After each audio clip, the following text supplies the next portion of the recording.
Hello friends, psychology की पाठशाला के आज के वीडियो में हम लोग बात करने वाले हैं डेफिनेशंस ऑफ पर्सनालिटी, व्यक्तित्व की जो विभिन्न परिभाषाएं हैं उनके बारे में। और हम सब जानते हैं कि personality is the cluster of internal and external characteristics, या मैं कहूं कि जो व्यक्तित्व है वो एक सेट है, वो एक क्लस्टर है, वो एक योग है डिफरेंट वेरियस जो फैक्टर्स हैं उनका। आप इसको इस तरह से भी समझ सकते हैं कि इस व्यक्तित्व में आंतरिक विशेषताएं भी होती है, बाह्य विशेषताएं भी होती है, व्यवहार भी होता है, चिंतन भी होता है, एक्शन भी होता है, और इन सबको मिलाया जाता है तो आपकी या मेरी पर्सनालिटी बनती है। और पर्सनालिटी क्या होती है इसके विषय में हम पहले वाले वीडियो में बात कर चुके हैं। आज हम बात करने वाले हैं डेफिनेशन के ऊपर कि किन किन तरह की डेफिनेशंस जो विभिन्न जो साइकोलॉजिस्ट हैं उन्होंने दी है।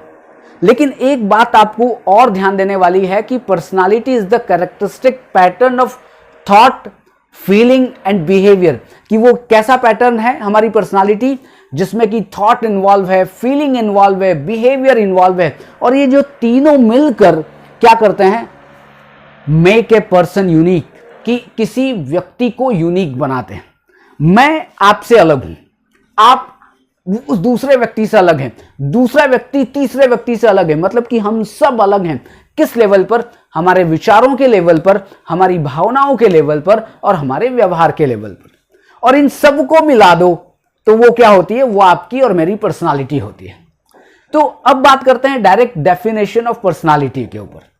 देखिए, जितने भी विद्वान आए जिन्होंने व्यक्तित्व के बारे में बात की, जितने भी साइकोलॉजिस्ट आए जिन्होंने व्यक्तित्व के बारे में बात की, सब ने अपने अपने तरह से व्यक्तित्व को डिफाइन करने की कोशिश की है।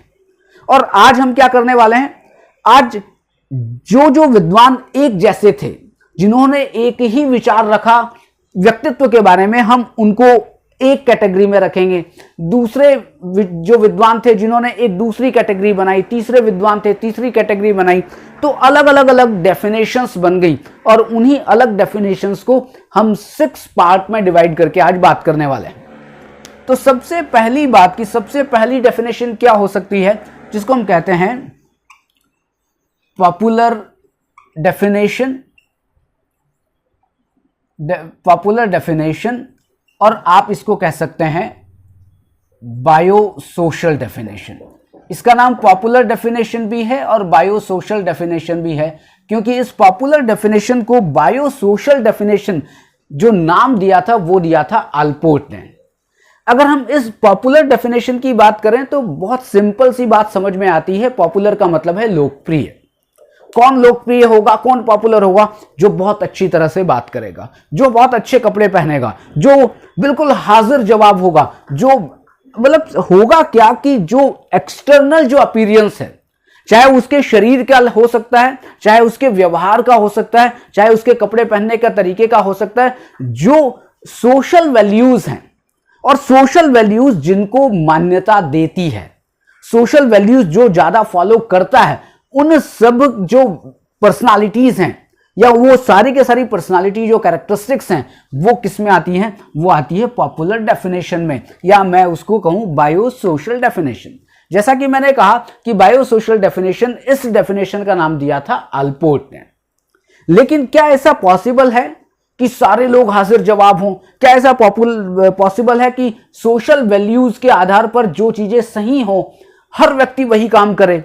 क्या ऐसा पॉसिबल है कि हम सब लोग अच्छा व्यवहार करें? क्या ऐसा पॉसिबल है कि मैं हमेशा अच्छे कपड़े पहनूं या कोई भी व्यक्ति हमेशा अच्छे कपड़े पहने? नहीं, ऐसा पॉसिबल नहीं है। ये डेफिनेशन जो है वो एक ही पक्ष की बात करती है, एक्सटर्नल अपीयरेंस, या जो बाहर से दिखाई दे रहा है, और वो भी बाहर से क्या दिखाई दे रहा है? जो केवल और केवल अच्छा दिखाई दे रहा है। बस वही पॉपुलर डेफिनेशन में आता है, या पॉपुलर डेफिनेशन व्यक्तित्व की व्याख्या जो अच्छा दिखाई दे रहा है बाहर से उसके ऊपर निर्भर करती है। लेकिन एक बात और है, वो बात यह है कि यह भी तो हो सकता है कि बहुत सारे लोग जो कम पढ़े लिखे हैं, बहुत सारे लोग जो जिनके पास बिल्कुल पैसा नहीं है, बहुत सारे वो लोग जो पढ़े लिखे भी हो सकते हैं लेकिन वो ठीक तरह से रहते नहीं हैं, वो अच्छी तरह बात करते नहीं हैं, वो बिल्कुल गंदे कपड़े पहनते हैं, वो बिल्कुल घटिया रहते हैं। तो आप कहेंगे नहीं साहब उनकी पर्सनालिटी नहीं है। क्या ऐसा हो सकता है कि आपकी पर्सनालिटी हो क्योंकि आप अच्छा काम कर रहे हैं, अच्छी तरह से बात कर रहे हैं, और सामने वाले की पर्सनालिटी इसलिए नहीं है कि वो गलत काम कर रहा है? देखिए एक बात ध्यान रखिएगा, पर्सनालिटी होती है और पर्सनालिटी नहीं होती है, ऐसा ये जो मानना है वो बिल्कुल गलत है। पर्सनालिटी तो हम सबकी है, चाहे वो अच्छा काम करे तो खराब काम करे तो, लेकिन यहां पर ये जो पॉपुलर डेफिनेशन है वो केवल उन व्यक्तित्व की बात करती है या व्यक्तित्व को इस तरह से निर्धारित करती है कि जो अच्छा है वही पर्सनालिटी है। तो लोगों ने क्या किया, इस पॉपुलर डेफिनेशन को डिनाई किया कि नहीं साहब ये जरूरी नहीं है।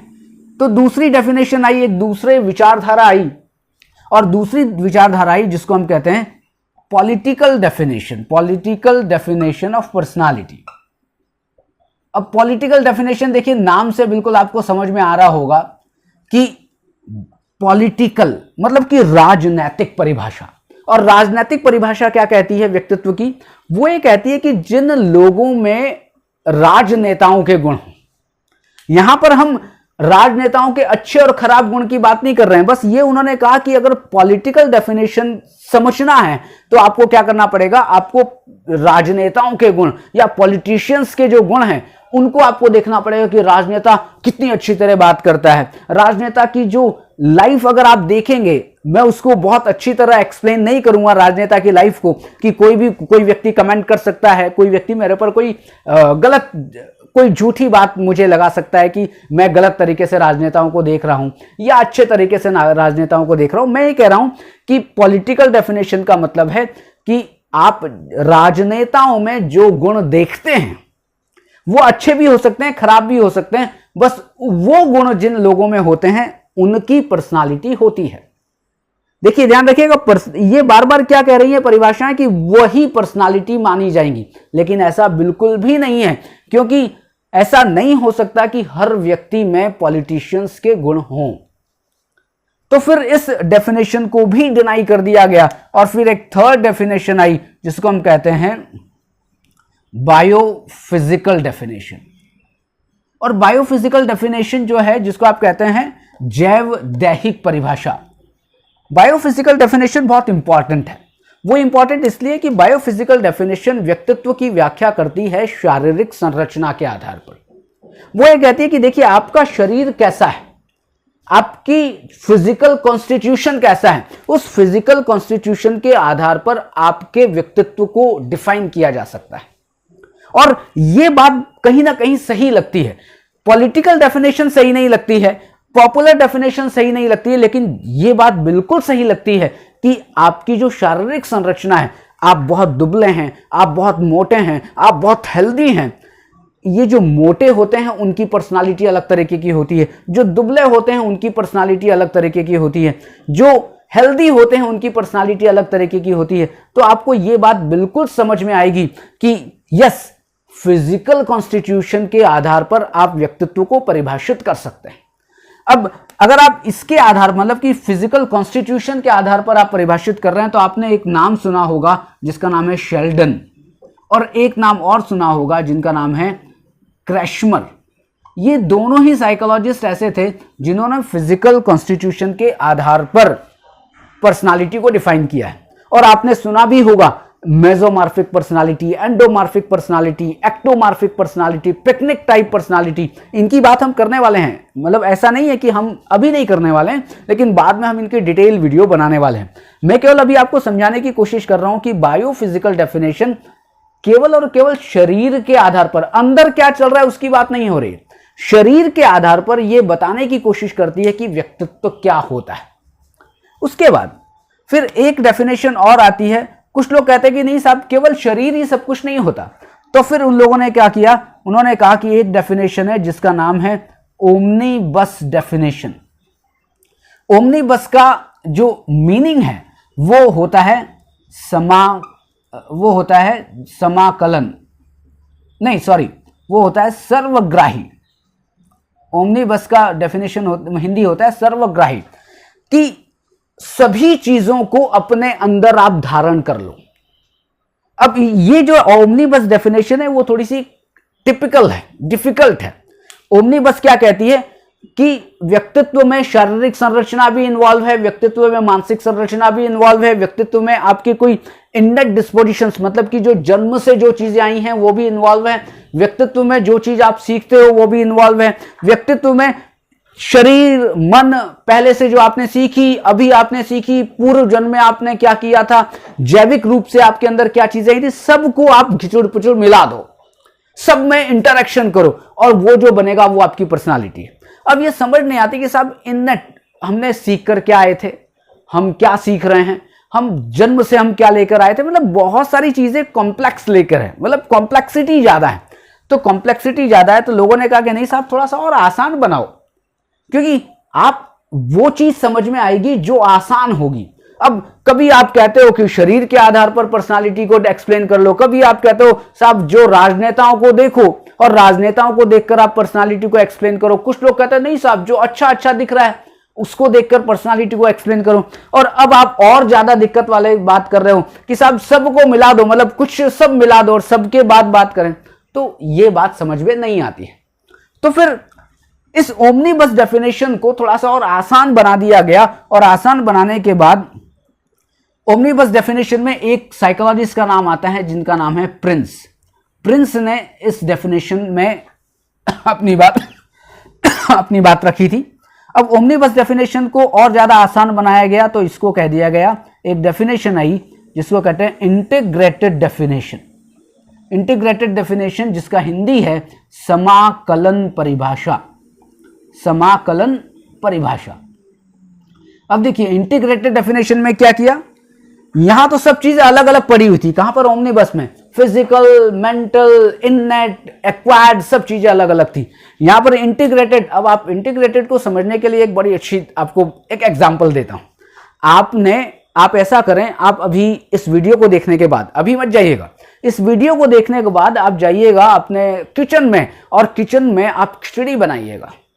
और खिचड़ी बनाएंगे तो आप आलू भी लेंगे, चावल भी लेंगे, दाल भी लेंगे, पानी भी लेंगे और नमकीन बनाना है, थोड़ा सा चटपटी सी खिचड़ी बनाना है, नमक भी लेंगे, मिर्च भी लेंगे, सब कुछ लेंगे। और लेने के बाद क्या करेंगे, आप सब कुछ अंदर डाला, कुकर में डाला, उस कुकर के ढक्कन को बंद किया, 3-4 बार सीटी आएगी और आपकी खिचड़ी तैयार। अब मैं आपसे पूछूं कि ये क्या है, आपने क्या बनाया है, तो आप कहेंगे साहब ये खिचड़ी है। मैं कहूंगा कि साहब खिचड़ी, ओमनीबस डेफिनेशन क्या कर रही थी, खिचड़ी नहीं है, चावल है, नहीं दाल है, नहीं इसमें सब्जी भी है, इसमें पानी भी है, इसमें हल्दी भी है, इसमें सब कुछ है। अब अलग अलग चीजें आप आ रही तो आप कहेंगे साहब पर्सनालिटी को समझना बेकार है। लेकिन जब खिचड़ी बन गई तो आपने कहा साहब ये तो खिचड़ी है। तो यहां पर इंटीग्रेटेड डेफिनेशन का मतलब क्या है, पर्सनालिटी क्या है, personality is the sum total of all behaviour, कि आपका व्यवहार ही व्यक्तित्व है। इंटीग्रेटेड डेफिनेशन क्या कहती है, अब सब कुछ छोड़ दिया उसने, शरीर छोड़ दिया, मन छोड़ दिया, अर्जित छोड़ दिया, उसने इंटरनेट छोड़, सब कुछ छोड़ दिया। उन्होंने सीधे सीधे एक बात कही, नहीं साहब केवल और केवल जो आपका व्यवहार है। और अब आप देखें व्यवहार में सब कुछ आ गया, मेरा शरीर ठीक होगा तो मैं ठीक व्यवहार करूंगा, मेरे मन ठीक होगा तो ठीक व्यवहार करूंगा, मैंने जो चीजें सीखी है तो ठीक व्यवहार करूंगा। अब आप खुद देखें कि मैं जो पढ़ा रहा हूं, मैं जो आपसे बात कर रहा हूं, उसको देखकर, मतलब कि मेरे व्यवहार को देखकर आप मेरे पर्सनालिटी के बारे में बात करने वाले हैं, पर्सनालिटी को डिफाइन करने वाले हैं। यही है इंटीग्रेटेड डेफिनेशन। और वो किसकी बात करती है, वो बात करती है बिहेवियर की। लेकिन अभी भी बात अभी थोड़ी अधूरी है, क्योंकि 5 डेफिनेशन हो गई, पॉपुलर डेफिनेशन जिसको हम कहते हैं लोकप्रिय परिभाषा, पॉलिटिकल डेफिनेशन जिसको कहते हैं राजनीतिक परिभाषा, बायोफिजिकल डेफिनेशन जिसको कहते हैं जैव दैहिक परिभाषा, ओमनीबस डेफिनेशन जिसको कहा जाता है सर्वग्राही परिभाषा, इंटीग्रेटेड डेफिनेशन समाकलन परिभाषा, और एक अंतिम डेफिनेशन और है जो सबसे इंपॉर्टेंट है, क्योंकि हम साइकोलॉजी पढ़ रहे हैं तो साइकोलॉजी की बात भी जरूर आनी चाहिए। इसको मैं मिटा देता हूं। तो 5 डेफिनेशन हो गई। अब 6 नंबर की डेफिनेशन, बस वीडियो में ज्यादा लंबा नहीं करूंगा, 6 नंबर की डेफिनेशन है और जिसको कहा जाता है साइकोलॉजिकल डेफिनेशन। साइकोलॉजिकल डेफिनेशन मनोवैज्ञानिक परिभाषा। अब नाम से समझ में आ रहा है कि व्यक्तित्व को जो मनोवैज्ञानिक चर हैं, चाहे वो एडजस्टमेंट हो सकता है, उसकी डायनामिक्स हो सकती है, मतलब आप जो चीज साइकोलॉजिकल हैं उन साइकोलॉजिकल बेस को ध्यान में रखते हुए हम व्यक्तित्व को डिफाइन कर रहे हैं। और साइकोलॉजिकल डेफिनेशन में जितने भी साइकोलॉजिकल वेरिएबल्स हैं, आप जितने भी साइकोलॉजिकल डायमेंशंस हैं, उनकी आप बात कर सकते हैं। और साइकोलॉजिकल डेफिनेशन में एक डेफिनेशन जो सबसे ज्यादा इंपॉर्टेंट है, जो जिसके ऊपर बहुत सारे क्वेश्चंस भी आते हैं, और वो दी थी आलपोर्ट ने दी थी, उनका नाम था आलपोर्ट, और उन्होंने दी थी 1937 में। और जब वो 37 में आलपोर्ट ने साइकोलॉजिकल डेफिनेशन व्यक्तित्व की दी, बहुत सारे लोगों ने दी है लेकिन आलपोर्ट की बहुत ज्यादा फेमस है।